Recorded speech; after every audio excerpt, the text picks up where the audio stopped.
नमस्कार, मैं रवीश कुमार। असम के एक पत्रकार दिलवर हुसैन मजूमदार को क्यों गिरफ्तार किया गया है? पहली गिरफ्तारी के मामले में जब कोर्ट ने जमानत दे दी तो फिर से उन्हें चोरी और डकैती के आरोप में गिरफ्तार कर लिया गया। जिस बैंक के बाहर दिलवर हुसैन मजूमदार प्रदर्शन की रिपोर्टिंग कर रहे थे, उसी बैंक में चोरी और डाका डालने के प्रयास के आरोप में उन्हें गिरफ्तार किया गया। इसकी शिकायत किसने कराई? उसी बैंक के प्रबंध निदेशक ने, जिनका इंटरव्यू दिलवर हुसैन मजूमदार उसके बाहर कर रहे थे। साफ है कि दिलवर हुसैन को किसी बात की सजा दी जा रही है, अपराध की नहीं। ऐसी खबर लिखने के मामले में जिसके तार मुख्यमंत्री से भी जुड़ते होंगे। यही कारण है कि गुवाहाटी में पत्रकार सड़कों पर उतर आए हैं।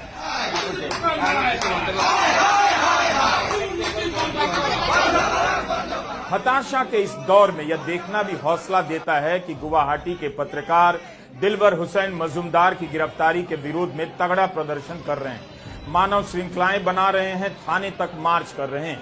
इस तरह के प्रदर्शन केवल गुवाहाटी में नहीं बल्कि असम के दूसरे हिस्से में भी हुए हैं। पत्रकार काली पट्टी बांधकर प्रेस की स्वतंत्रता के नारे लगा रहे हैं। असम के इतिहास में ऐसा कभी नहीं हुआ जब पत्रकार इस तरह एकजुट होकर सड़कों पर उतरे हों।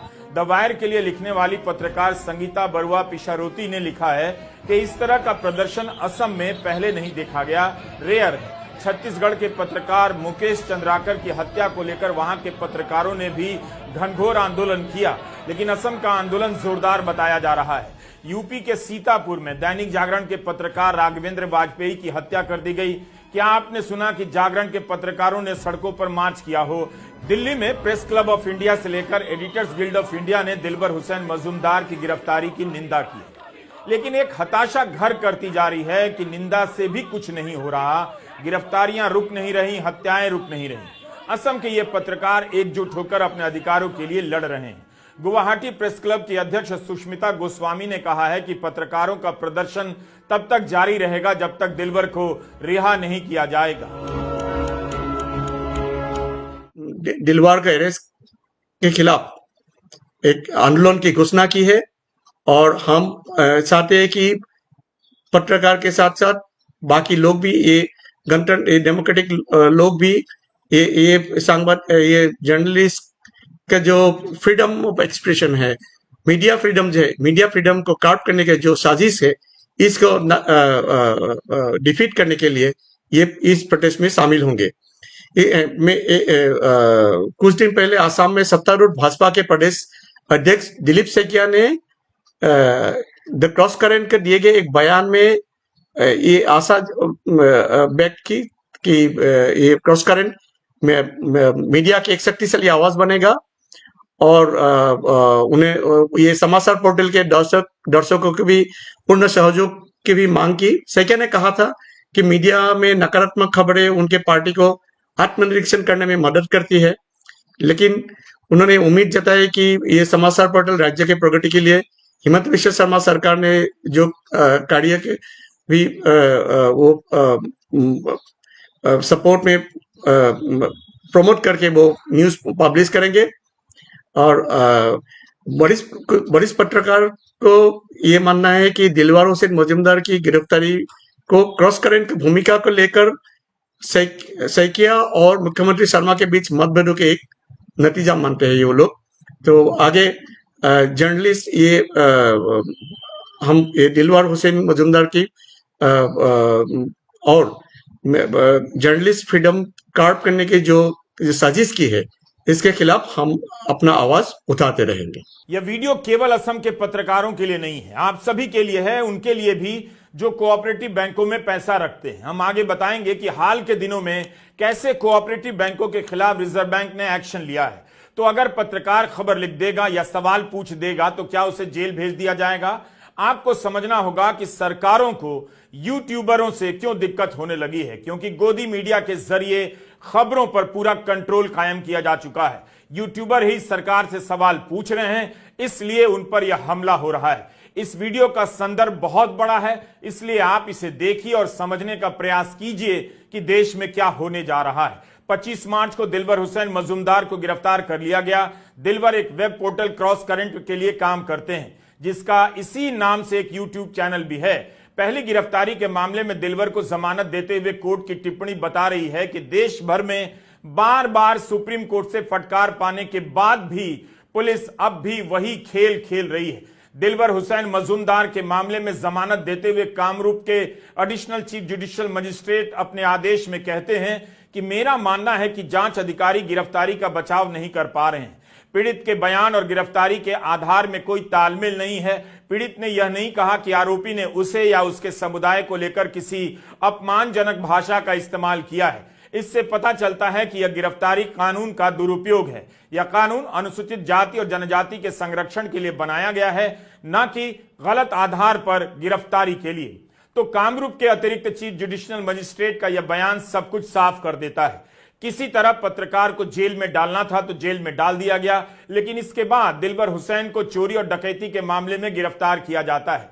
इसलिए असम के पत्रकार सड़कों पर उतरे हैं। उन्हें दिख रहा है कि किस तरह से दिलवर हुसैन को जेल में डाला गया है। 2021 में असम के भूमि घोटाले पर इनकी एक रिपोर्ट द वायर में छपी थी। द क्रॉस करंट और द वायर ने मिलकर इसकी जांच की थी कि मुख्यमंत्री राज्य भर में सरकारी जमीनों से किसानों के परिवारों को बेदखल कर रहे हैं, यह कहते हुए कि सरकारी जमीन पर कोई कब्जा नहीं कर सकता। जबकि हेमंता बिस्वा शर्मा की पत्नी का संबंध एक रियल एस्टेट कंपनी से है, उस पर भी 18 एकड़ सरकारी जमीन कब्जा करने के आरोप हैं। यह रिपोर्ट आज भी वायर की साइट पर मौजूद है। हम इसकी पुष्टि नहीं कर सकते कि इस रिपोर्ट के प्रकाश में आने के बाद कोई जांच हुई या नहीं, या कोई एक्शन लिया गया या नहीं। बैंक का मैनेजिंग डायरेक्टर ने उसके ऊपर बुलाया बाइट देने के लिए, वो ऊपर चला गया। उसका बाद उसका ऊपर कुछ केस जोड़ा दिया गया। 3 केस से वो उसको जामीन मिल चुका है। अभी चौथा केस का हियरिंग आज है। तो चौथा केस में बताया हुआ है कि दिलवर हुसैन ने अंदर जाकर कोई सेंसिटिव डॉक्यूमेंट्स चुराने का कोशिश की।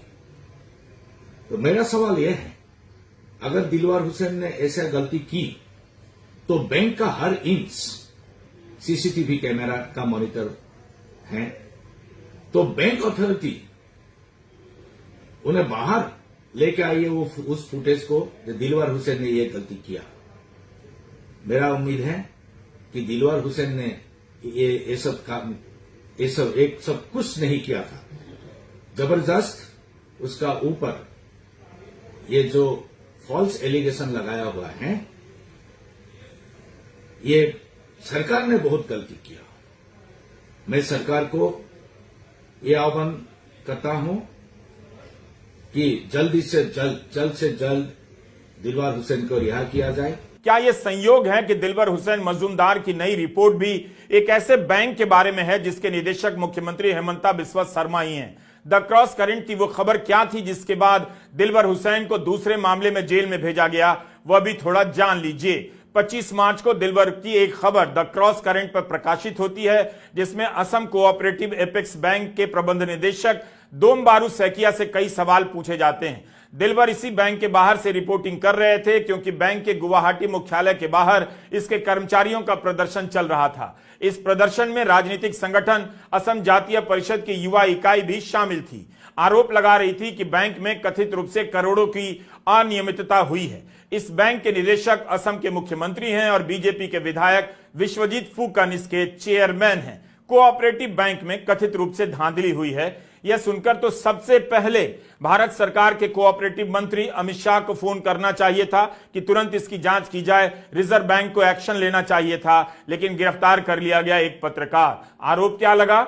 एक गार्ड के आरोप के आधार पर दिलवर की गिरफ्तारी होती है। गार्ड ने शिकायत क्या की कि दिलवर ने कथित रूप से बोडो जनजातीय समुदाय के एक व्यक्ति का अपमान किया है।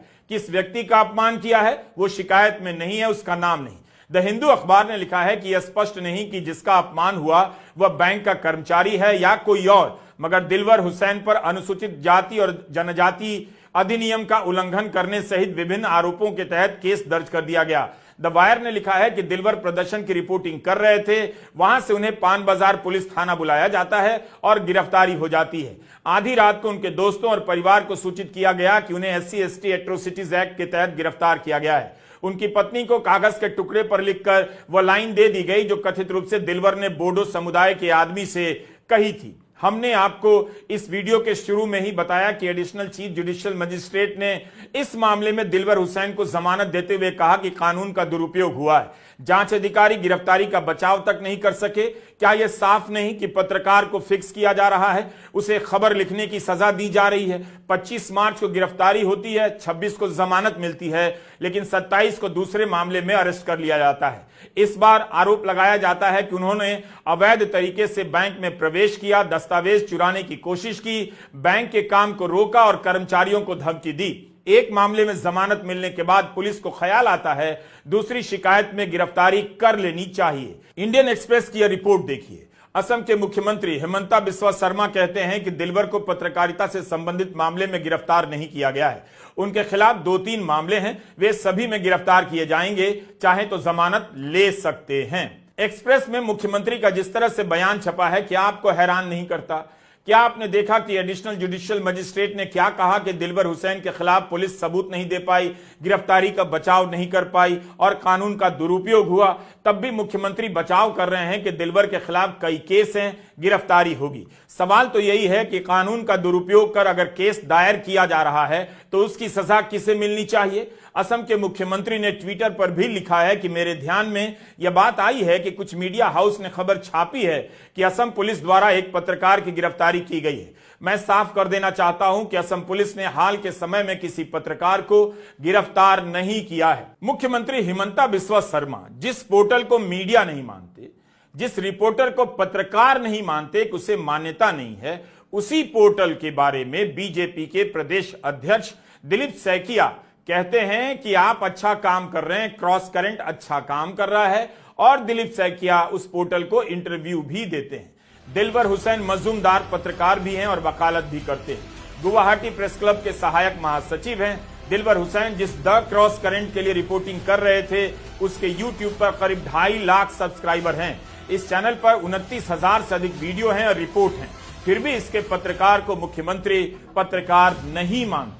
दिलवर की गिरफ्तारी के बाद मीडिया में छपे मुख्यमंत्री हेमंता शर्मा के बयान पर गौर कीजिए। उन्होंने कहा, क्रॉस करंट ऑनलाइन पोर्टल में काम करने वाले लोग पत्रकार नहीं हैं, उन्हें पत्रकार की मान्यता नहीं मिली है क्योंकि राज्य का सूचना निदेशालय पोर्टल के पत्रकारों को मान्यता नहीं देता।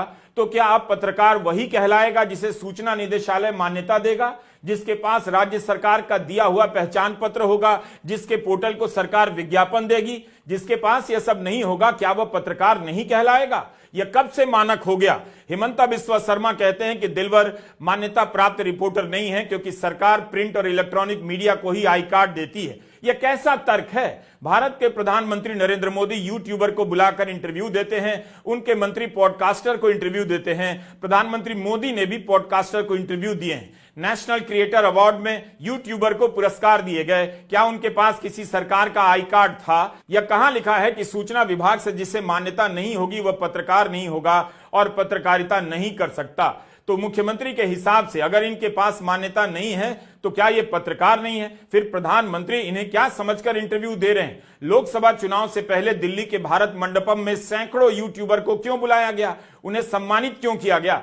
अब the cross current YouTube channel ने ऐसी खबर कर दी जिसके तार मुख्यमंत्री से भी जुड़ते हैं या जिस बैंक के निदेशक मुख्यमंत्री हैं, तो मुख्यमंत्री मान्यता प्राप्त पत्रकार होने की याद दिलाने लगे। कमाल है। हर न्यूज चैनल का अपना एक यूट्यूब चैनल है, कई चैनल है। तब भी असम सरकार केवल प्रिंट और इलेक्ट्रॉनिक माध्यमों को ही अभी तक न्यूज मानती है। क्या दूसरे चैनलों के यूट्यूब चैनल और रिपोर्टर को असम सरकार या बीजेपी की सरकारें आई कार्ड नहीं देती हैं?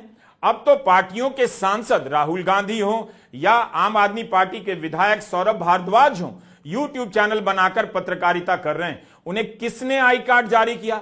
केंद्रीय गृह मंत्री अमित शाह कोऑपरेटिव मंत्री हैं और दिलवर हुसैन मजूमदार की खबर असम कोऑपरेटिव एपेक्स बैंक को लेकर है, जिसके निदेशक असम के मुख्यमंत्री हैं और इसके चेयरमैन बीजेपी के विधायक हैं। अमित शाह को भी पता करना चाहिए कि असम एपेक्स बैंक के बाहर प्रदर्शन क्यों हो रहा है।